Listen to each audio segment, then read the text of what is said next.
Assalamualaikum warahmatullahi wabarakatuh. Hai semuanya, bagaimana kabar kalian hari ini? Semoga selalu sehat ya. Kali ini kita akan membahas tentang macam-macam penggunaan tanda baca, fungsi, dan juga contohnya.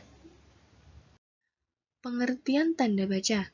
Tanda baca adalah suatu bentuk simbol yang berguna untuk membuat susunan kalimat menjadi beraturan dan untuk memberikan tekanan atau nada atau intonasi pada suatu kalimat. Tanda baca dapat membantu pembaca untuk memahami makna tulisan dengan tepat.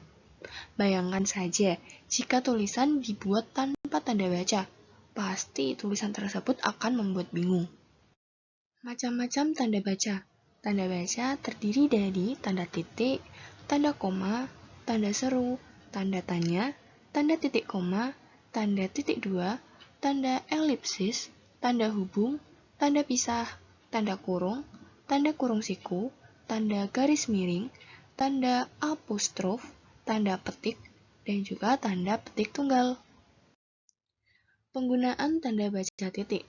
Yang pertama, sebagai penanda akhir kalimat. Fungsi tanda titik yang paling umum ialah sebagai penanda pada akhir kalimat. Yang kedua, tanda di penulisan bagan, ikhtisar atau daftar. Tanda titik bisa digunakan di belakang satu huruf atau angka dalam penulisan bagan, ikhtisar atau daftar. Yang ketiga, pemisah angka pada penanda waktu, jam, menit, dan detik.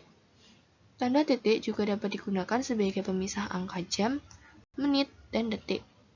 Yang keempat, pemisah angka pada penanda waktu. Tanda titik juga berfungsi sebagai penunjukan jangka waktu tertentu. Yang kelima, memperjelas jumlah.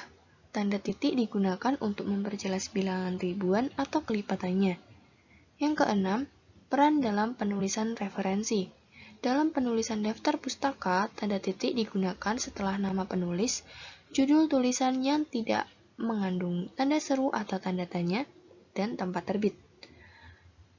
Yang ketujuh, tidak digunakan pada akhir judul.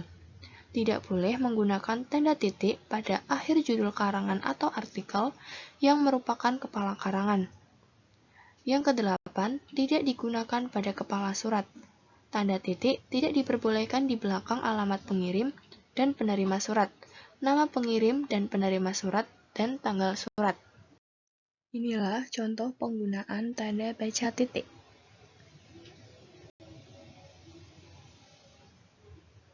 Penggunaan tanda baca koma. Pertama, diletakkan di tengah kalimat.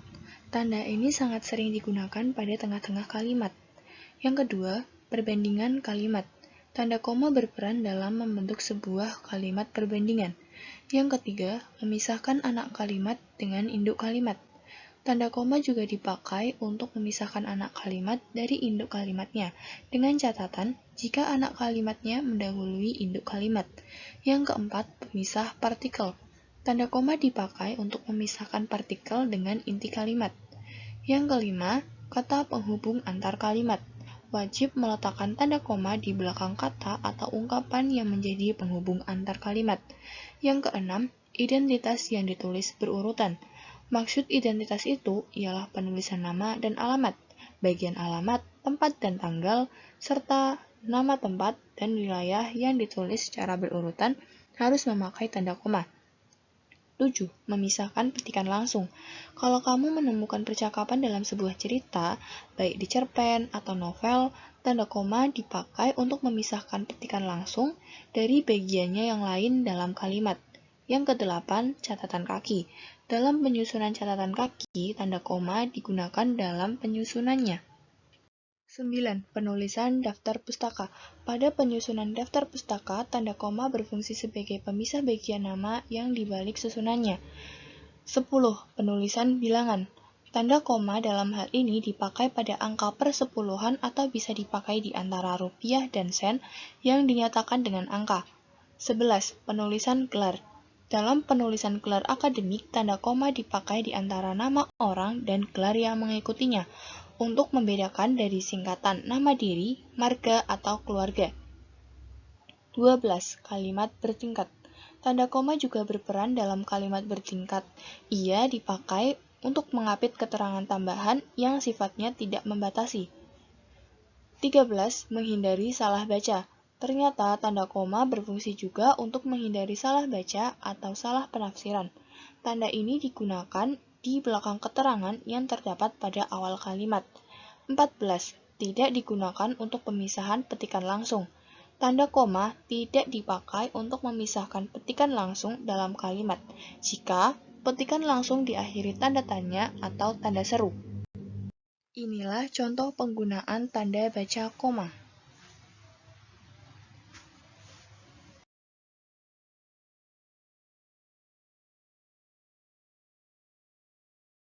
Penggunaan tanda baca seru dan tanya. Tanda baca seru. Pertama, kalimat perintah. Kalau kamu memerintahkan atau menyeru kepada seseorang, maka berlaku penggunaan tanda seru di sini. Jika ucapanmu dituliskan, tanda seru ini dipakai baik perintah yang bersifat keras maupun tidak. Yang kedua, menunjukkan ekspresi terkejut atau kaget. Ketika kamu merasa kaget, terkejut, atau rasa emosi yang kuat, maka wajib menggunakan tanda seru dalam penulisan kalimatnya. Tanda baca tanya. Pertama, menanyakan sesuatu. Namanya aja tanda tanya. Sudah pasti, fungsi yang pertama bertujuan untuk kalimat yang menanyakan sesuatu. Yang kedua, digunakan dalam tanda kurung. Tanda tanya bisa diletakkan di dalam tanda kurung untuk menyatakan bagian dari sebuah kalimat yang masih kurang dapat dibuktikan keabsahannya. Inilah contoh penggunaan tanda baca seru dan penggunaan tanda baca titik koma dan titik dua. Tanda baca titik koma, pertama, memisahkan bagian kalimat. Tanda titik koma dipakai untuk memisahkan bagian kalimat yang sejenis dan setara. Kedua, memisahkan kalimat setara. Tanda ini bisa dipakai sebagai pengganti kata hubung untuk memisahkan kalimat yang masih setara dalam kalimat majemuk. Tanda baca titik dua. Pertama, akhir pernyataan lengkap. Tanda titik dua digunakan pada akhir pernyataan yang lengkap. Tapi, hal ini hanya berlaku jika masih dalam rangkaian yang sama. Kedua, sesudah kata atau ungkapan. Tanda titik dua ini bisa digunakan sesudah kata atau ungkapan. Ketiga, di antara identitas penerbit. Tanda titik dua di antara jilid atau nomor dan halaman, bab dan ayat dalam kitab suci, judul dan subjudul suatu karangan, serta nama kota dan penerbit buku dalam daftar pustaka. Yang keempat, dalam teks drama setelah kata yang menunjukkan pelaku. Tanda titik dua dipakai dalam teks drama setelah kata yang menunjukkan pelaku dalam percakapan. Inilah contoh penggunaan tanda baca titik koma dan tanda baca titik dua. Penggunaan tanda baca elipsis atau titik-titik dan pisah. Tanda baca elipsis, pertama, penulisan kalimat yang terputus-putus. Tanda ini dipakai dalam penulisan kalimat yang terputus-putus. Kedua, penunjukan ada bagian naskah yang dihilangkan. Tanda elipsis dipakai juga untuk menunjukkan kalau di sebuah kalimat ada bagian yang dihilangkan. Tanda baca pisah. Pertama, membatasi penyisipan kata. Jika ada pembatasan penyisipan kata atau kalimat yang memberikan penjelasan khusus di luar konteks kalimat, maka digunakan tanda pisah. Kedua, tanda pisah dua bilangan. Tanda pisah dipakai juga di antara dua bilangan atau tanggal yang menunjukkan arti sampai. Ketiga, penegasan keterangan aposisi. Tanda pisah bisa dipakai untuk penegasan keterangan aposisi atau keterangan lain sehingga kalimat menjadi lebih jelas.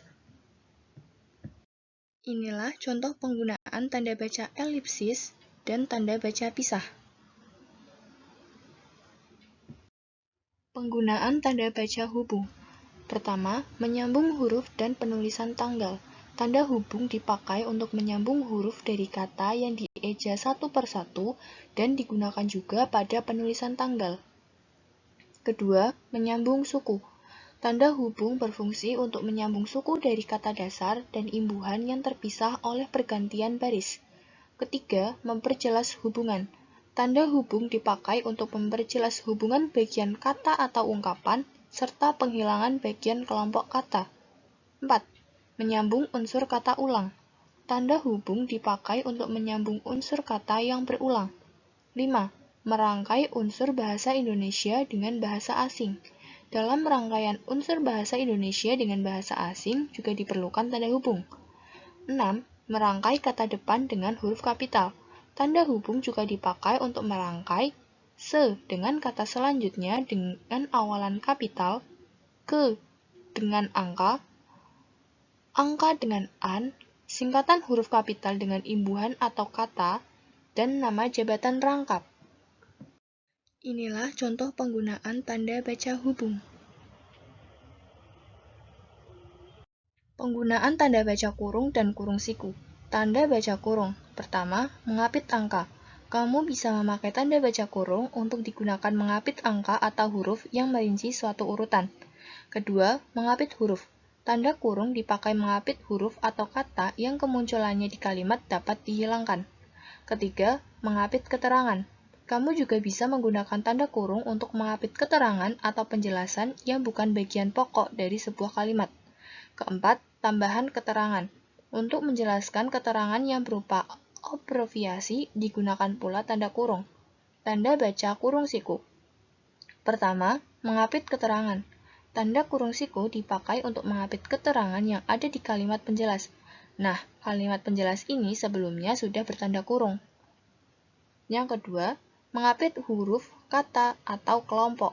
Tanda kurung siku ini bisa dipakai dalam hal pengoreksian kalimat yang ditulis oleh orang lain. Tanda ini menyatakan bahwa ada kesalahan atau kekurangan huruf pada naskah aslinya. Inilah contoh penggunaan tanda baca kurung dan tanda baca kurung siku. Penggunaan tanda baca garis miring dan apostrof. Tanda baca garis miring. Pertama, pengganti kata hubung. Garis miring digunakan sebagai pengganti kata dan atau serta tiap per. Kedua, dipakai pada nomor surat dan kalimat. Tanda garis miring juga dipakai dalam nomor surat serta penanda rentangan masa tahun yang terbagi dalam 2 tahun takwim. Tanda baca apostrof. Pertama, penggunaan kata khusus. Dalam penulisan, tanda ini digunakan dalam penulisan nama serta kata khusus dari serapan bahasa asing. Kedua, menunjukkan penghilangan bagian kata. Tanda apostrof juga dipakai untuk menunjukkan penghilangan bagian kata atau angka dalam tahun. Inilah contoh penggunaan tanda baca garis miring dan tanda baca apostrof. Penggunaan tanda baca petik dan petik tunggal. Tanda baca petik. Pertama, petikan langsung. Tanda petik berfungsi sebagai pengapit petikan langsung dari pembicaraan dalam naskah atau bahan tertulis lain.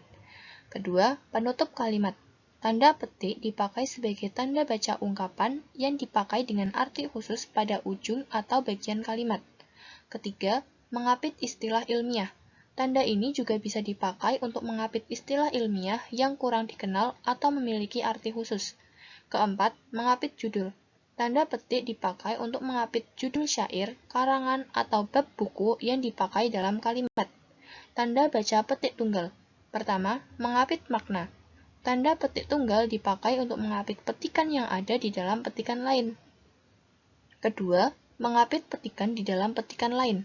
Petik tunggal juga digunakan dalam penulisan untuk mengapit makna, terjemahan, atau ungkapan asing. Inilah contoh penggunaan tanda baca petik dan tanda baca petik tunggal. Sekian materi hari ini. Jangan lupa untuk absen dan tetap semangat semuanya. Terima kasih. Wassalamualaikum warahmatullahi wabarakatuh.